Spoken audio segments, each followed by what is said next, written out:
Good evening. This is your girl Lynette from DALS Credit Solutions. Today is August 9th, 2022.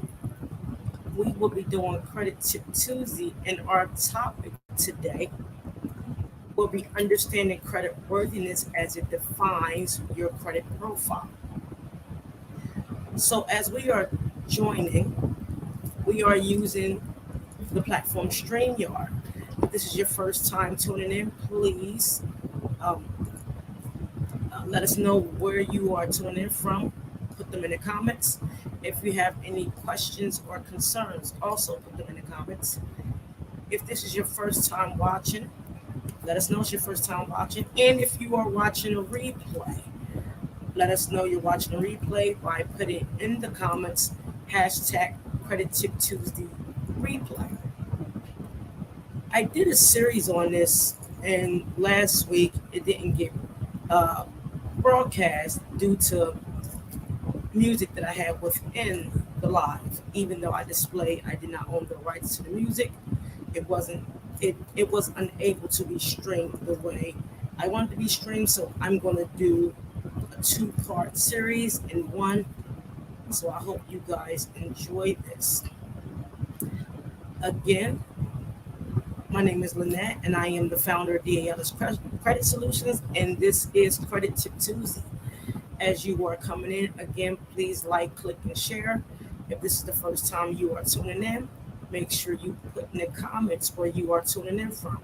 We are using the platform StreamYard, and if you're watching a replay, please place in the comments you are watching a replay by using hashtag Credit Tip Tuesdays replay.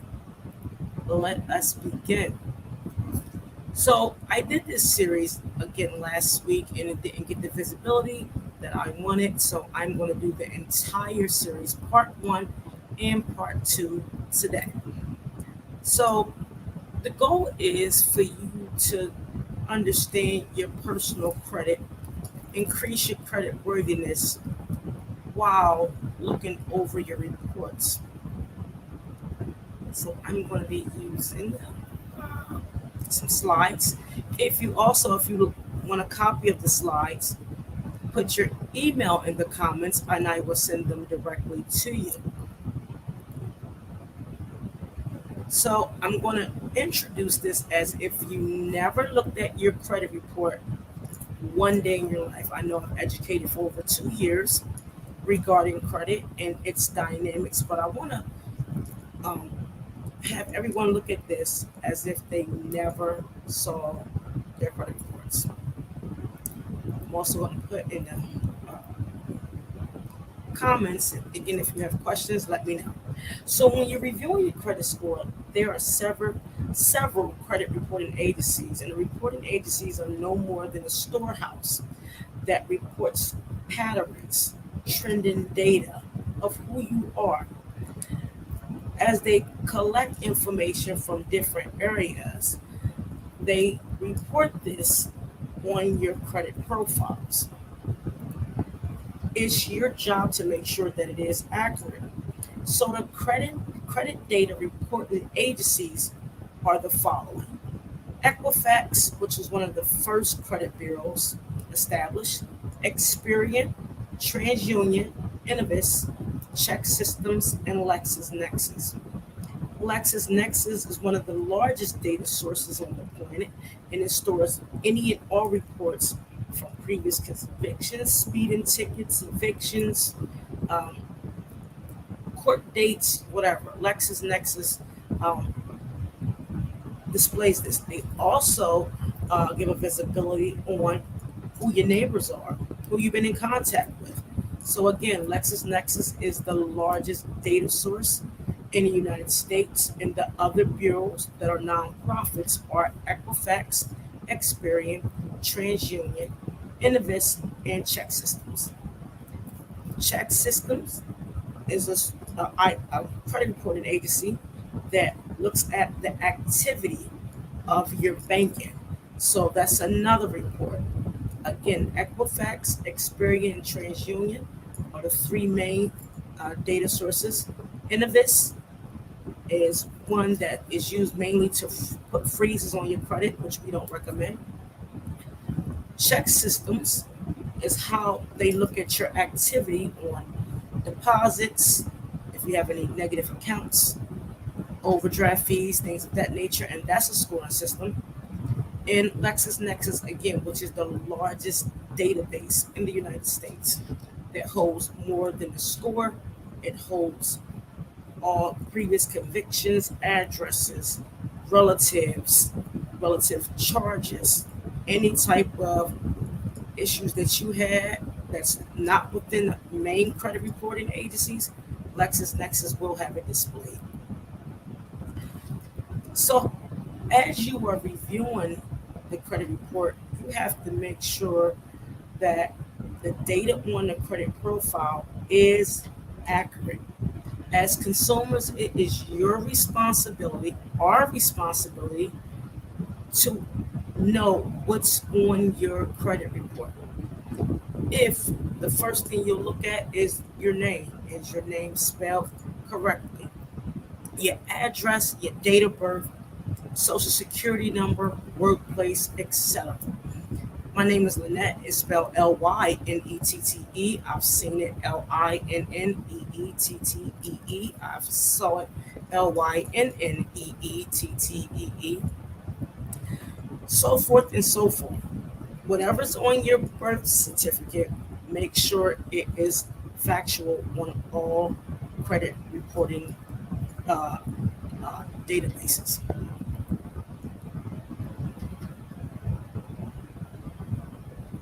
As we begin the steps on identifying if information is accurate, let's understand the definition of the 5 pillars.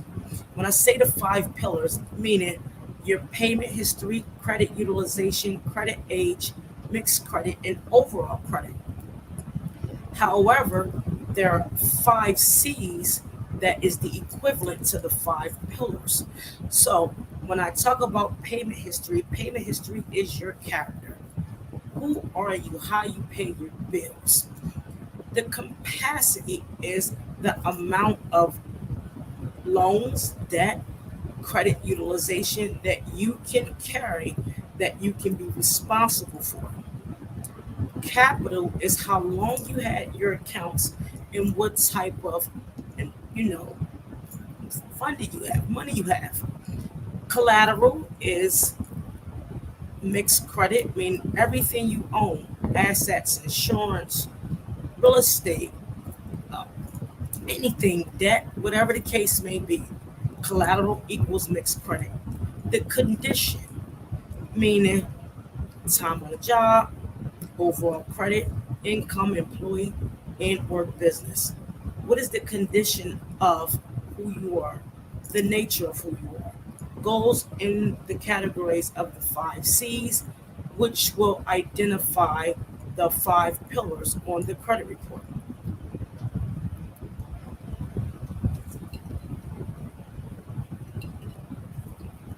As everybody is tuning in, my name is Lynette. I'm the founder of DALS Credit Solutions. Today is August 9th, and we are doing Credit Tip Tuesday. We are using the platform StreamYard to deliver the source of data that everybody can see how to look at their credit reports. Again, I am educating on a level as if you never looked at your credit reports. It's very important. Sometimes we have to start over to regain and understand the mistakes we have and build our credit worthiness. If this is your first time tuning in, please place in the comments where you're tuning in from. If you are watching a replay, put in the comments hashtag Credit Tip Tuesday replay. Once you are done viewing Credit Tip Tuesday, if you want a copy of the slides, I will send them to you directly. If you have questions regarding the information that I am delivering, also put them in the comments so I can answer them accordingly. As we continue, now we're identifying again what's on the credit report. Name, age, date of birth, social security, and accounts open. So when I say all accounts, anything that has your digital and or manual signature. Now I've my account, my oldest account is almost 19, 20 years old. I'm only 35. I don't know that. Know that. Nope. Don't know how that happened, but it happened. But make sure everything on your credit report belongs to you.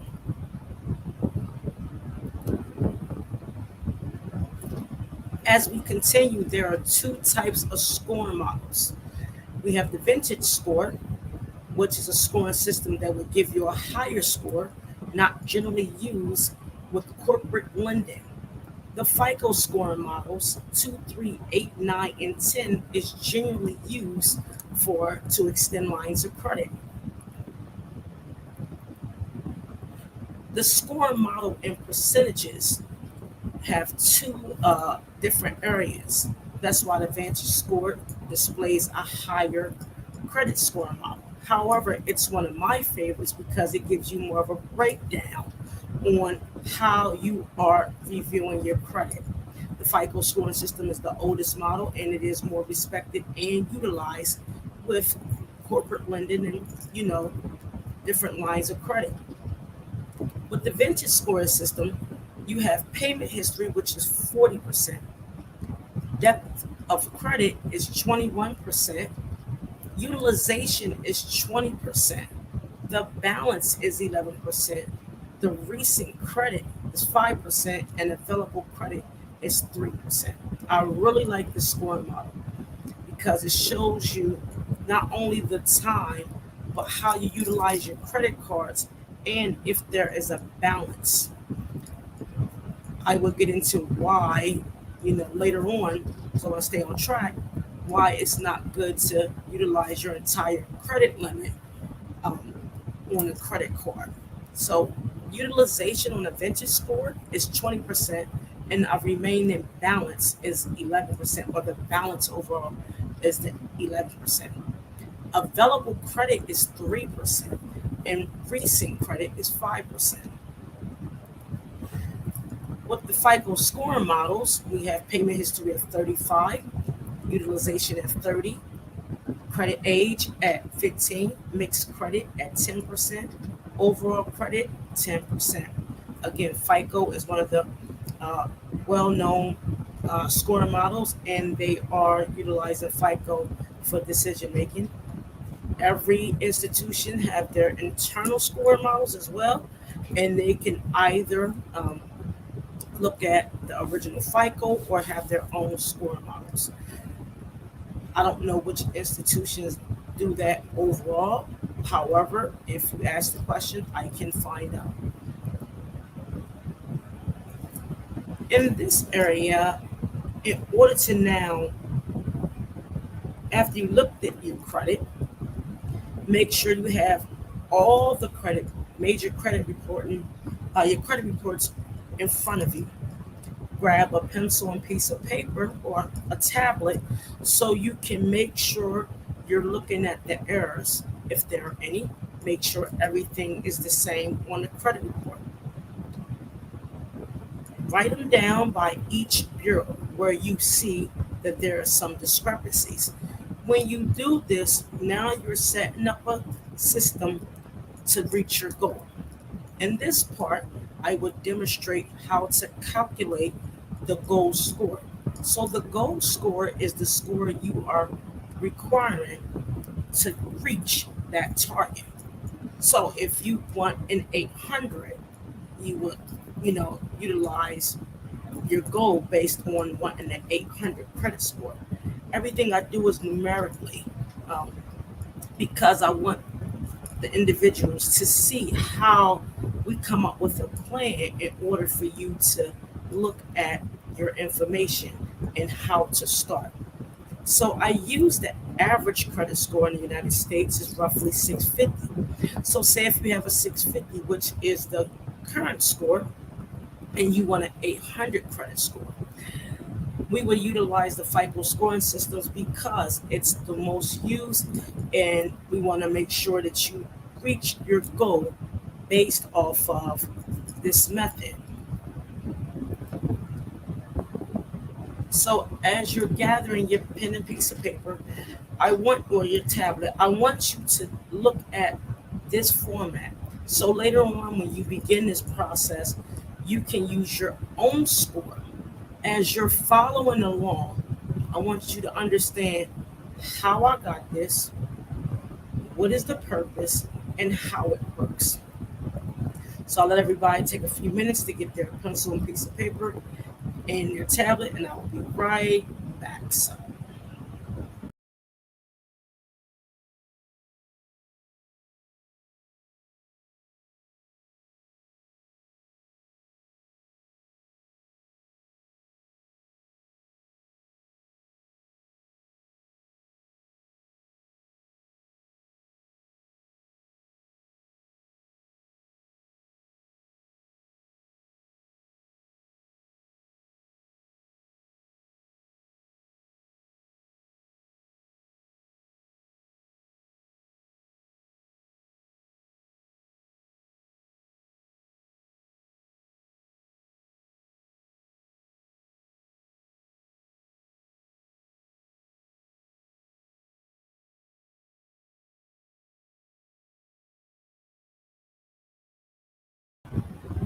sorry about that. My mic was muted. So everybody should have had time to get their tablet and pencil. Again, I want you to follow the exact numbers. So when you finish this, you'll understand how I got it, why it's effective, and this method you can utilize when you're starting your process. So again, we use the goal score at 800 and the current score at 650. So in order for you to reach your goal of 800, we're going to implement the 5 pillars on the Fico scoring system. And that is payment history of 35%, credit utilization at 30%, credit age at 15%, mixed credit and overall credit at 10%. When you add 35, 30, 15, 10, and 10, you're going to get 100% of your credit score. In order for you to reach your goal, you take the goal score, which is 800, and subtract it by 650, which is the overall credit score in the United States. When you subtract both of those numbers, you would get 150. 150 is the number you need to get to your 800. And the way you find out where the areas on your credit report that's giving you the most trouble is by numerically finding out what number is keeping you away from the 800 based off of your payment history, credit age, mixed credit, overall credit, and credit utilization. So you want to take the 150. And again, I said payment history is 35%. Now you're going to take the 35% and turn it into a decimal point. All those that hate math, please, it's okay. I'm not a big fan of a lot of things, but when you want to grow, you just learn small solutions, small steps to get to that, that final destination. So you want to take the number 150, and you want to multiply it by 0.35. You want to take that same 150 and multiply it by 0.30. So the 0.35 is the 35%, which is payment history. The 0.30 is 30%, and that is credit utilization. You're going to take the same 150 and multiply it by 0.15, which is credit age, and you're going to take the same 150 and multiply it by 0.10 twice, and that is mixed credit and overall credit. Once you get those numbers, take your time. Again, if you need the slides, put your email in the comments and I will send them to you directly. When you multiply 150 times 0.35, which is your payment history, you will know 52.5 points is the number you need to get closer to your 150. Out of the credit age, the credit utilization, You multiply 150 times 0.30, which is your credit utilization, and now there's 45 points. If you multiply 150 times 0.15, which is your credit age, that will give you 22.5 points. If you multiply 150 times 0.10 twice, it will give you 15. Once you get these numbers, 52.5, 45, 22.5, 15, and 15, let me know what number you did get.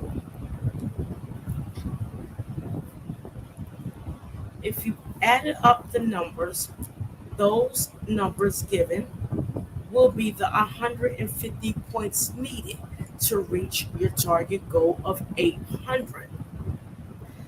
Now, the points given is the numbers required to get you to that destination, but you need to turn those decimal points back to a percentage. So 52.5% is your payment history. So your payment history is lacking areas on the credit that's keeping you away from that goal. Not lack, excuse me. There's areas on the credit report that's keeping you away from that 800 credit score. So 52.5% of your entire credit profile has to do with your payment history. Your credit utilization, if you don't have any credit cards, that is 45% of your overall credit profile based on credit utilization. Your credit age is 22.5, which is 22.5%. 15% is mixed credit. Overall credit is 15%. As you are looking at this will give you an overall view of, okay, I have 52% out of 100 that is dealing with my payment history. 45% is my credit utilization. My credit age is 22.5%. My mixed credit and overall credit is 15%. Again, if you add all of those points up, it would equal the 150 points that will allow you to get to your goal of 800. Now, as you're looking at your credit profiles, meaning with all the credit bureaus, credit reports in front of you, not just one, all of them, TransUnion, Equifax, Experian, Check Systems, LexisNexis, get your reports. Review your reports. This is not going to take 2, 3, 4 hours. This might take you a little longer, but can you imagine spending the time now so you don't have to spend extra later? Trust me, I have been in this boat more than once, and the way I educate on this is the mistakes that I made growing up, and even as I, getting older, on how to understand not only the credit report but behavior spending. These factors are extremely important in order for you to reach your goal. Look at all of the information and start taking notes. So, the first step on how to get to your 150 points is, again, more math, but it's simple math. So, as I stated in the previous slide, you need 52.5 points out of the 150 points needed to achieve your overall goal. The question you're probably asking, how is this possible? Before we continue, I want to let everybody know my name is Lynette. I am the founder of DALS Credit Solutions. We are talking about how you can increase your overall credit worthiness by knowing, what's on the credit profile. If this is your first time tuning in, please place in the comments where you are tuning in from. We are using the platform StreamYard. We are going over again different areas of the credit report in its entirety, however, so you can understand how to increase your credit worthiness. If you desire to have a copy of the slides after viewing Credit Tip Tuesday, you can put your information in the comments and your email in the comments, and I will send them to you. If you have any questions regarding this method, I can also answer any questions you have. As we continue, we are on the section of how are we going to get to these 150 points based on the 5 pillars on the credit report. I'm not never wearing lipstick again. This cute stuff is all right for some of y'all prissy people, but this is too much. And I love y'all. So, again, as I stated in the previous slide, 52.5% or 52.5 points is needed. So I gave an example. If you have 11 late payments on the credit report, the area that needs addressed is payment history. So if you have late payments, this is going to decline your payment history, and this is why 52.5% of your credit report is having negative outcome regarding payment history. So the way you look at this, I said you have 5 late payments on the credit cards and 6 late payments in collections. I utilize this example because this is what I normally see on credit profiles. So in order for you to get to this goal, you're going to divide the 52.5 over 11. The 52.5 is the number of points divided by the number of late payments on your credit report.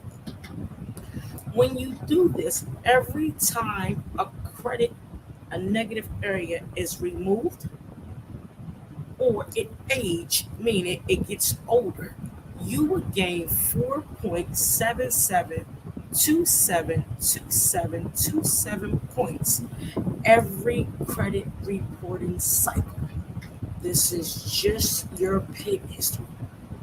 Again, if you have an issue on your payment history based off of this example, the number of points needed to reach your goal is 52.5, which is 52.5% of your credit profile. Regarding payment history, the example I use, if you have 11 late payments in several areas of the credit report. So if you have 5 late payments on the credit cards, 6 late payments in collections, let's explore the math. The way I get the numbers in the points, so 52.5 divided over the number of late payments will give you every credit reporting cycle 4.77272727 points. So every time the late payment is removed or aged on the credit profile, you will gain roughly 4.77 points. To test my math, we all know division is the reciprocal of multiplication. You can add the 4.77272727 times 11, and you will get 52.5 points. Yes, I'm not good at math, by the way. Credit utilization is 45 points. So a lot of times people don't have credit cards. And if you do, if you have late payments or the account is closed, you're going to add the number of late payments on top of the number of months that it was closed by 45 or 45 over that number in order to get the number needed to reach every billing cycle. So I will repeat that. Many people don't have credit cards, but if you have credit cards and you have late payments based on this example, you're going to take the number of points that you know that you need to get to the 150 and divide it over the number of late payments within the credit card area. If the account is closed, you're going to add the number of months to include that. So, say if you had 11 late payments on the credit cards, you're going to take 45 divided by 11, and then you would get that number the that you would get every time the late payment is either removed or closed. As we go through credit card utilization, you must count the number of areas late within that area of the credit card or all your credit cards. Divide that by the 45 points that's needed. Again, I gave the example 45 divided by 11, and you will get a number. And I do it with you guys. Pull out my handy dandy calculator.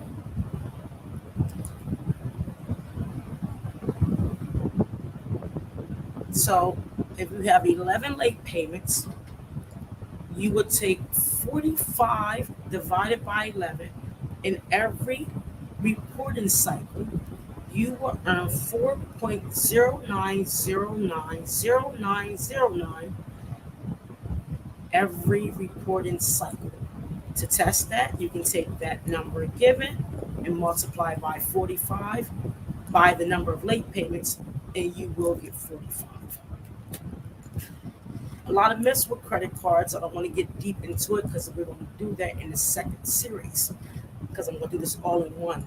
And you want to understand the target utilization, transactor versus revolver, and statement closing date versus payment due date. If anyone have any questions, please let me know. Put them in the comments as we continue. I will go over this. To find your credit age, you have to look at the time of the first account established to the latest account established. My famous number is 11 that you see. I use 11 in a lot. I can use any number, to be honest with you, but I use 11 because it's an easy number and I want you guys to understand this. So oftentimes, when you're applying for a new line of credit, you will see a decrease in score because you tampered with the credit age. Credit age is like fine wine. The older it is, the better the score, usually. So the way you determine credit age in 11 accounts, I use the years 2010 all the way up to 2022. The way you determine your credit age, you start with the first date of the opening of the account, and you count the number of accounts, meaning in its years. So I use very easy examples here. 2 accounts in 2010, 2 accounts in 2011, 2 accounts in 2014, 2 accounts in 2016, 1 in 17, 1 in 19, and 1 in 2020. When you add all those years up, and they are 11 accounts, you will get the number 2014.36364. Again, the way you find your credit age is you add all the accounts up by year. So if we had 2 accounts in 2010, you add 2010 twice. If you had 2 accounts in 2011, you add 2011 twice. You add two accounts in 2014, you add 2014 twice, so forth and so on. You do this until you have all 11 accounts. And when you add those together, you will get 2014.36364. When you round that off, you'll get 2014. In order to find the age of the report, you're going to subtract what you found by the current year. When you subtract what you found by the current year, you will see that your credit age is 8 years old. So again, I use 11 accounts. You count the accounts by adding the years that it was open. Again, 2010 had two accounts, 11 had two, 14 had two, 16 had two, 17 had one, 19 had one, and 20 had one. When you add all those numbers together, you'll get 2014.36364 equals 2014. You take that number and subtract it by the current year we are in, and you will get your credit age is 8 years old. And you're probably saying, why would I need to do all of this? And it displays to me on the credit report. That's a good question. I'm going to answer for you. When you write things down, the subconscious captures it to say, I am bringing awareness about who I am when it comes to my finances. If we allow the computer to generate everything, which is fine, and we don't have an idea what's going on, you will continue to be in that space where you don't know what's going on. So you should understand your credit profile because one, it educates yourself, and if you have children. Two, it will bring more awareness and resiliency within a home. Three, it would improve communications. Four, it would decrease arguments within the household because you would be able to talk about when things are wrong. And five, it will allow you to sleep at night because you honestly knows what's going on with your credit report. Your credit determines how you live, move, walk, breathe, or whatever. Now, don't get me wrong. A lot of people walk fine and live fine with bad credit. I've done it for years. I'm telling you. But I was broke. Hell, still broke. I was broke. You know, so I didn't have that financial awareness. I didn't have those insurance policies that I'm able to finance. I didn't have advisors. I didn't have individuals that can educate me. And you do a lot of harm. And then when you turn 40 or 50, you say, I get it. And I understand we're still growing overall, but doing it with a pencil and piece of paper gives that subconscious that information to say, oh, this is how they calculate.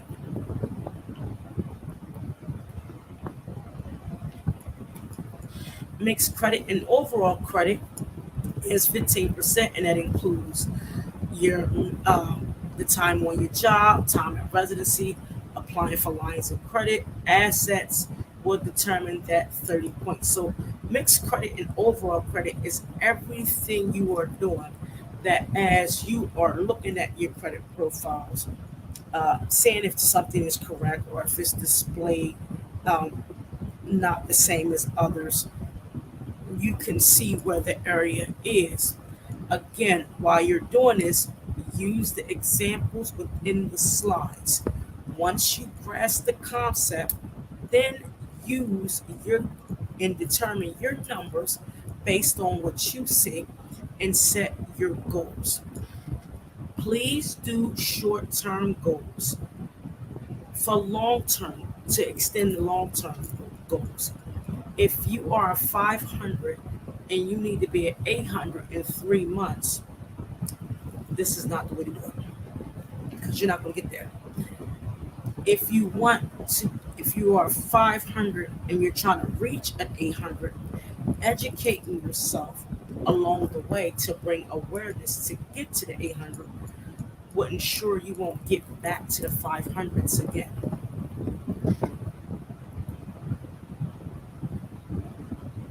So as I prepare for section 2, to give you a recap,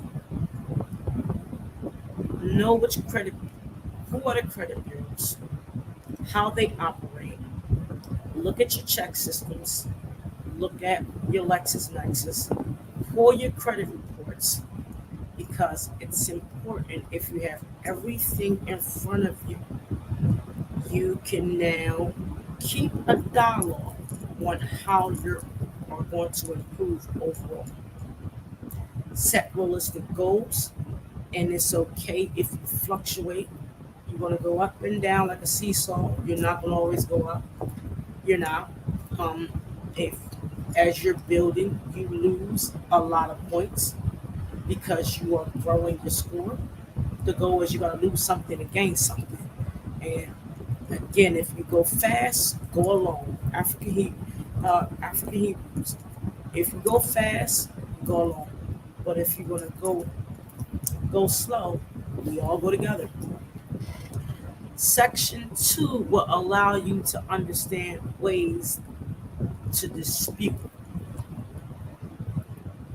And if you want to step away, get some water, whatever the case may be, you can do so.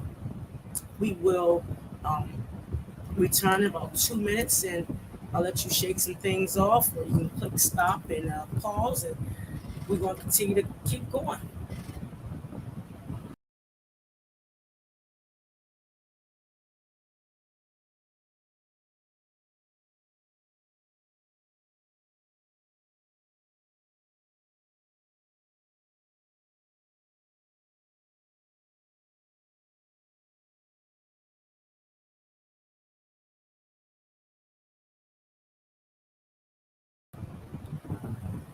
All right, I am back.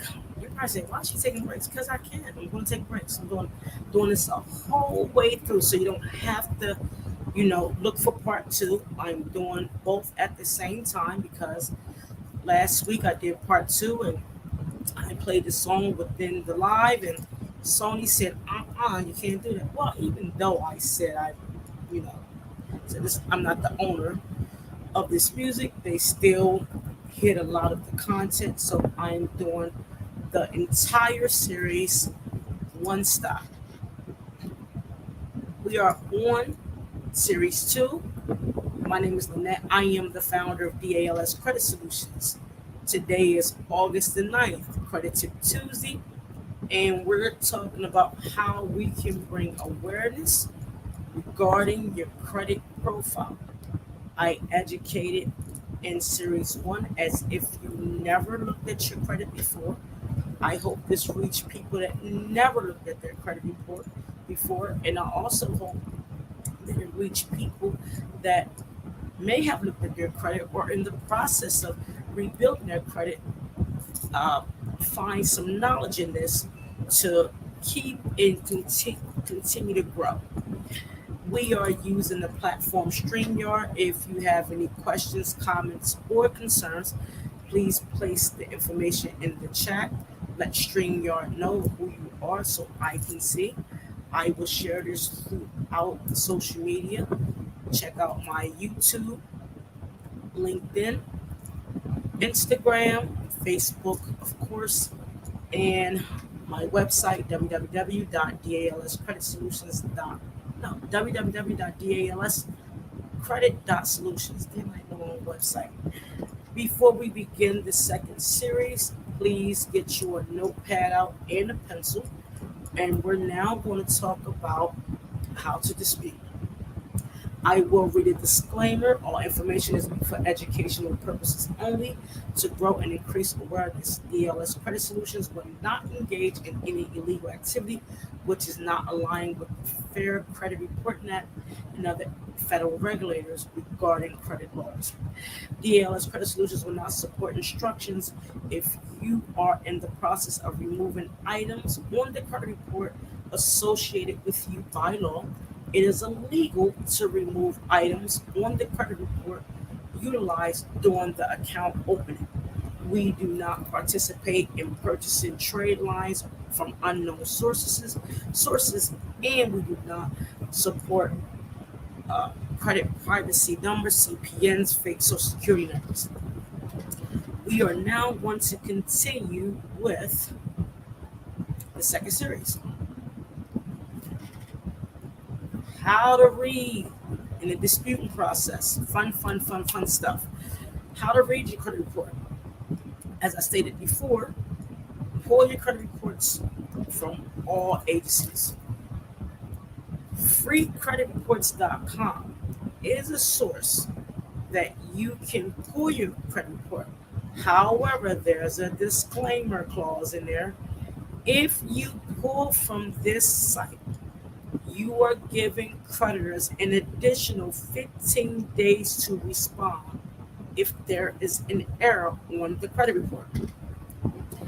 Now, during the pandemic, it has been extended that creditors have 60 days minimum to respond to your issue. So if you pull your credit report from creditworthiness.com, you're given 75 days to respond. How this can affect you: one, it will keep errors on your report longer.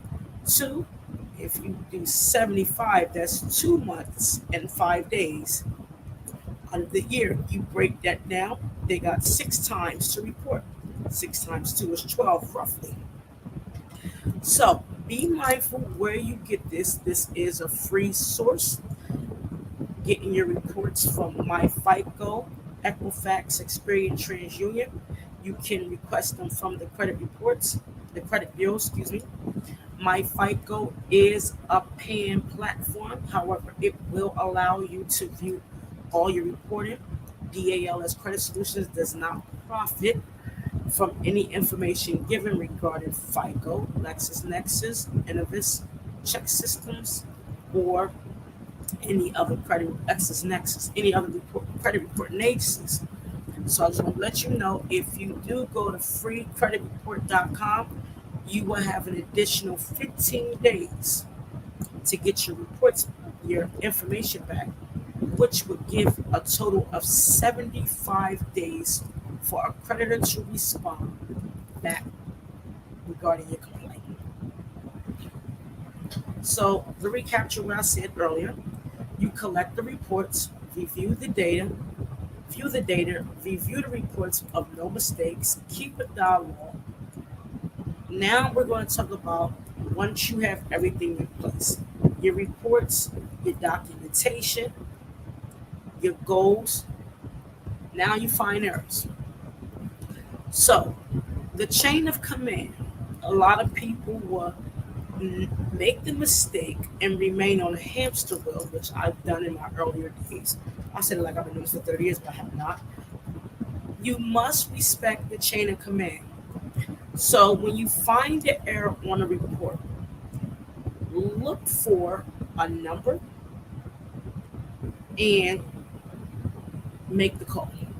Doing this will create a documentation, what do you call that? Sorry.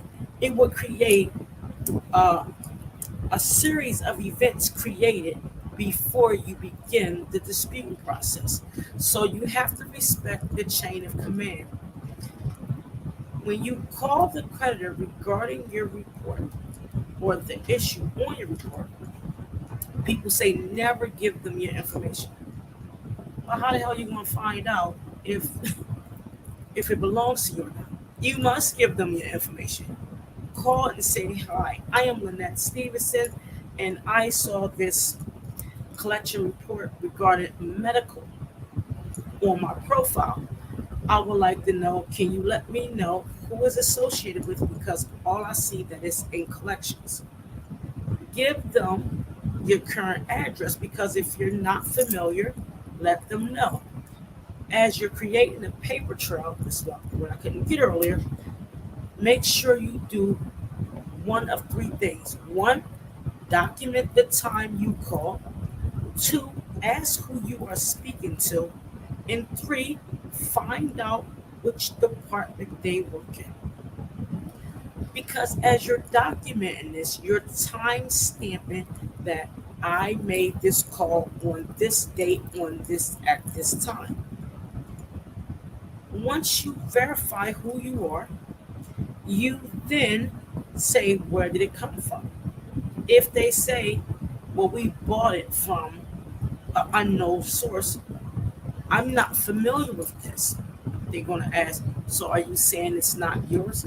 I'm saying, basically, where who you said it came from, it doesn't have any, I don't have an idea who that came from. Is this the original creditor?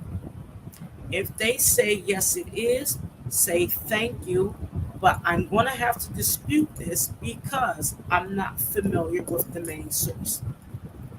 In the call, you do this for every account on your credit report. Many people will make the mistake and go to straight disputing because I've done it, and then you'll say, "Did you contact the credit report, the creditor?" And you say yes. They can check to see if you call because it's public. They can check. So please make the call, respect the chain of command. Once you have all your documentation and you created this paper trail, you begin to dispute anything you did not agree with. You do not send the information to the credit bureaus. Many people dispute on at the credit bureaus. I did at one time. I had very little success doing that. The reason being that they're going to do is send all they're going to do is send your information to the credit bureaus and turn around and they're going to say, is this person's account? They're not going to do a full verification. This verification is going to be a 3 to 4 digit Oscar code. Again, I used to dispute with the credit bureaus. It does nothing for me. I have nothing against those that do it. To me, the process is just way too long, and all you're doing is sending money, sending certified letters, and only thing they're going to do is stamp them. You're never going to get a real signature, and you're going to remain on this hamster wheel. Sending the letter, sending your information and your concerns to the people who regulate that agency is where you get the best results at. So in order for you to do this, you cut the middleman because you respected the chain of command. You already made contact with the creditor. The creditor already told you, hey, this is where we got this from. You already made the creditor aware that I'm not familiar with the source. So if you send the dispute to the credit bureaus and you already spoke to the creditor who the credit bureaus is going to send the information to, the responses you're going to get on the credit bureau, the return is verified. So you already did step one. Don't go back through step one to get back to the same place you started at. It doesn't make sense. Again, I have nothing against those who dispute with the credit bureaus. If you had success, excellent. I have very little success because the process costs more money sending out all these certified letters, and all you're going to get is the same response that you got on the phone when you spoke to the actual person. As we continue, we will now begin the process of disputing. If this is your first time tuning in, welcome. My name is Lynette. I am the founder of DALS Credit Solutions. We are talking about how to read and dispute on the credit with the credit reports. This is the second series. If you want a copy of the slides, please put your information inside the comment section. We are using the platform StreamYard. Let's continue. Now, a lot of people are going to get fussy about this, but do not, and I mean do not, take letters off the internet to dispute, because those letters are not only sent from the credit bureaus, a lot of the information within the laws on those letters, you have no idea what they mean.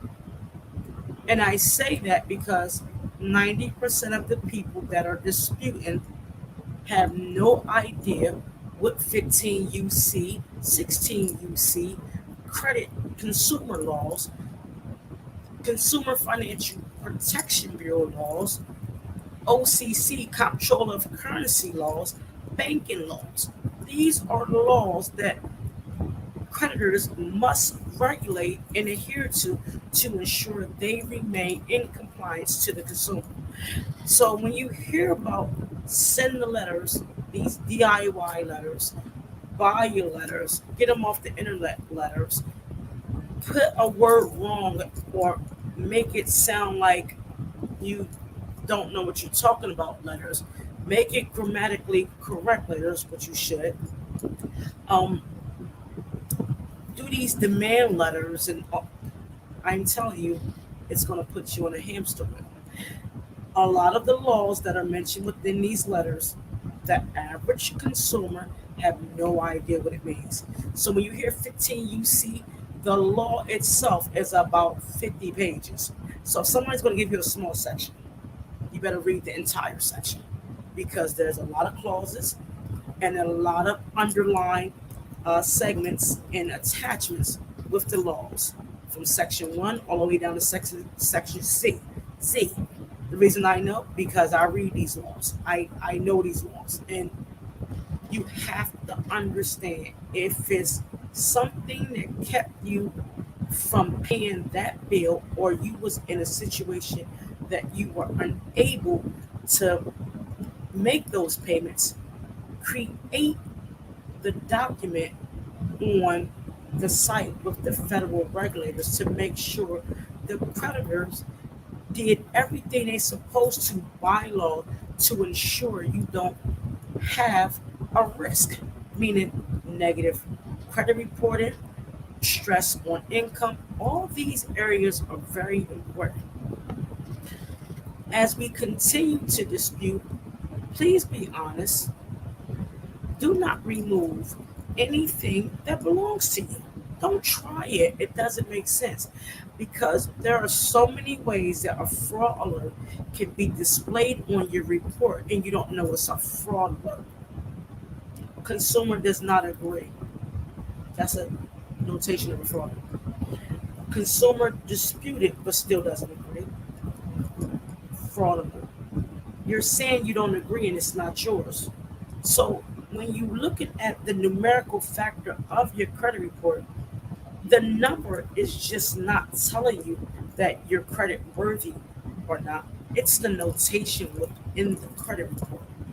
Please be mindful when you dispute. Keep a paper trail and be honest. Is this my item on my report? So many people encounter issues when they remove addresses that used to belong to them or they don't live there no more. Um, Actual inquiries that you apply for, and then when you become credit worthiness, you're like, why couldn't I get an American Express card? Because you disputed it when you was at a lower limit. So now they have you on the list, and you're unable to obtain those benefits because you apply for something, and now you want it because you're not able to get it. So please be honest with yourself as you're looking at your reports.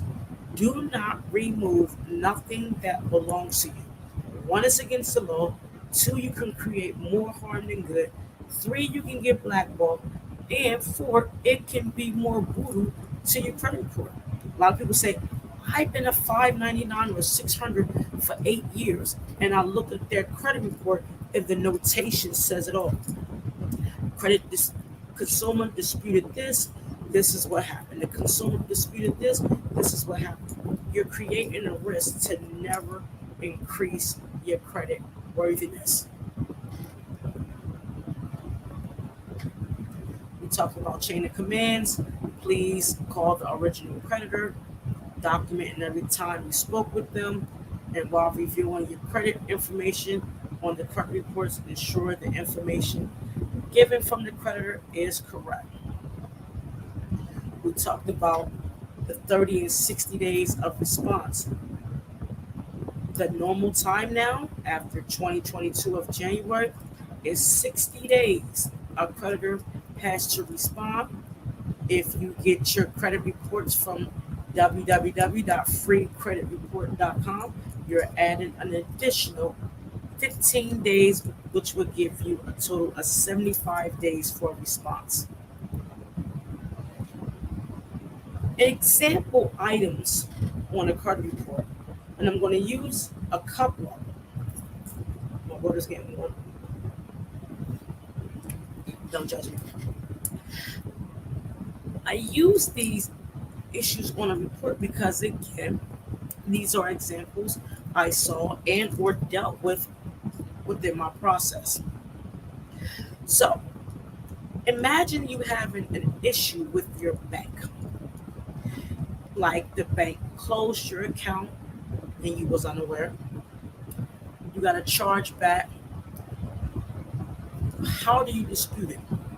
Now, would you dispute your issue with the bank, with the credit bureau? The answer is no. The way you know who regulates the bank is within the name of the institution. So, for instance, if you have ABCD Federal Credit Union, you would know, is it through the National Credit Union Association, and that's the NCUA, National Credit Union Association, or is it a smaller credit union that adhere to federal laws, but the shareholders or the owners own the actual bank? So there's two ways to look at this. If it's federal, and I'm using a credit union for an example, and I will also use a bank.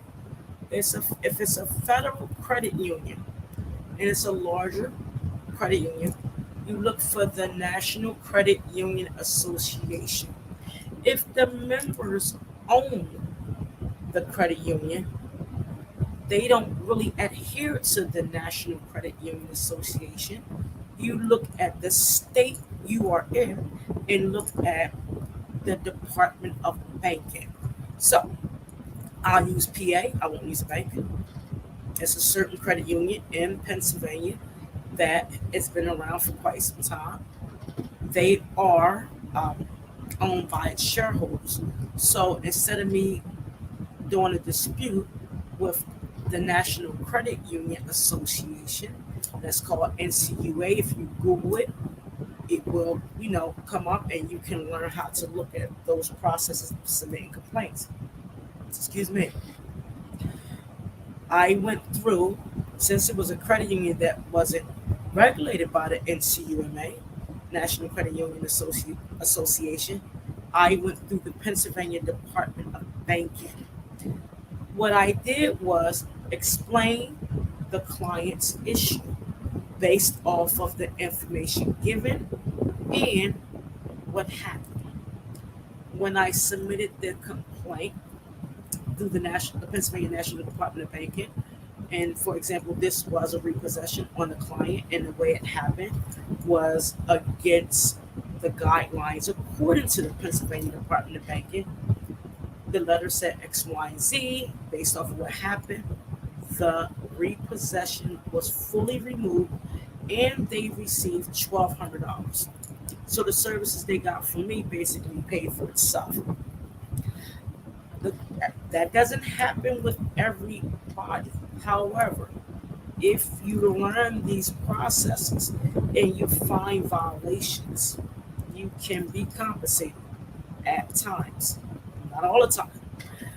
Again, disputing with the credit bureaus is going to do nothing but send that e-Oscar report to say, is this X, Y, Z? If they say yes, you already made contact. They're going to send it back, says verify. Then my question to you is, what's the next step? While you're disputing, do two things, do many things. My daughter, Denisha Stevenson, she taught me this. Purchase a planner. A planner can save your life because it brings awareness of what you need to do, how you're doing it, and what needs to be done next. Be honest with your spending. We didn't touch on, spending patterns and spending habits because I'm not one to judge because we all have our habits. But in order for you to grow credit worthiness and increase that that awareness and become resilient, you must be honest with your spending. If you have debt and it belongs to you, pay it. I know many times people say, oh, paying a collection, it's not worth it. Okay, leave it on there and it's not going to be worth it. So if you pay a collection, ask it for it to be removed and then use the steps that I mentioned before. Be honest with your spending and become aware of your spending. Pay off your debt if you got to do a little at a time. Contact current creditors regarding your debt. If you are unable to pay something, please talk to your creditor. I've made the mistake many times in my life. Feel as though it will go away. No, the hell it won't. It will smack you so far in your forehead, their company will come on there. Please, if you're unable to pay a bill or have issues that you got to pay your credit card debt and it's not there at the moment, please communicate. It's very important.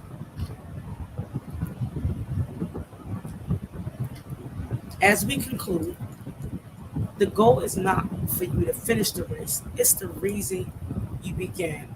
Having the strength to begin this process is brave. Don't allow compromised credit prevent you from starting a business, obtain funding, and all possible opportunities for self and or your business. Be the difference within your home, improving credit, decrease child diversity, pipelines to prisons, and increase positive communications. Continue to be brave as this journey is rough. I will see you on the other side. I love you guys. I thank everyone who tuned in to watch this. I hope that I sow into you that it will make a change because so much is going on in this world that we have to be aware that things are disappearing. It's not the same. It's never going to be the same. And it's going to get worse. We are transitioning to the cashless, meaning money will become obsolete one day. I don't know if it's going to be fully removed. I'm letting you know, put your money in insurance or keep it under your mattress. Obtain credit, learn how to understand money and finances because we're coming into a season that the shelves are empty. We're coming to a season where we're scraping pennies and quarters and dimes. We're coming to a season where it's taking longer for payments to be made on businesses. We're coming to a season that things are slowing down. Be prepared for this upcoming season as if your life depends on it. I'm saying that from the bottom of my heart because I see things that many others do not. And I'm saying this to you to not gain business, but to sow into you to let you know, start this journey now. And I mean start it. Use the information given in order to grow. If you are a small business, get away from the cash flow and go towards accruing. I can't even say the word accrual, excuse me, because cash flows will give you a higher amount, but accruals will give you a stronger return. Understand your financial profiles, understand how you're going to do business. Make sure you are pricing accordingly. It all begins with your personal credit. I'm telling y'all what I know. I felt many times with my credit. I felt many times with my finances. I am very transparent when it comes to me. I had more items on my credit than wig strands in my hair.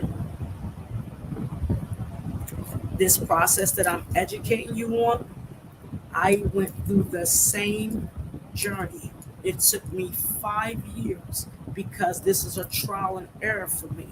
The reason I can execute on this because the numerical factors within this content will give you the actual data to grow your credit score. DALS Credit Solutions is very proud that we do not use software to mask the situation. We bring education and awareness to improve the situation. We are proud we are different, and we are thankful that we have individuals like yourself. Please share this content with others. I cannot reach everyone. The individuals that also do credit cannot reach everyone. Be a service and click and share. Don't have to sow into. You don't have to sell your business if you don't sow into it. I love you guys. Again, if you have any question, place your comments in the chat. We are using StreamYard as the platform. If you want the slides, put your email in the chat so I can send you the slides. If you want the recording, I will be nice and send it to you. I don't know if it's going to download because we're on an hour and 12 minutes. Or please go to my Facebook page and look at the videos. You can go and view all videos back from 2020. I don't delete my data because it's public and everybody cannot afford services. Please be mindful and do it yourself if you are able to. I have many clients um, done it themselves and they are very successful. Shout out to Veronica Lent and Candace. She's from down south. I remember my first time with Candace. She came on my credit tip Tuesday, and she asked so many questions. She improved her score in 1 year. She had one consultation, and 1 year later, she bought her house. It's the consistency that will allow you to grow. So don't be afraid. Don't fall off. Don't be afraid to fail and get to the other side. I conclude by saying God bless you all. I love you. I will see you next Tuesday and have a wonderful day.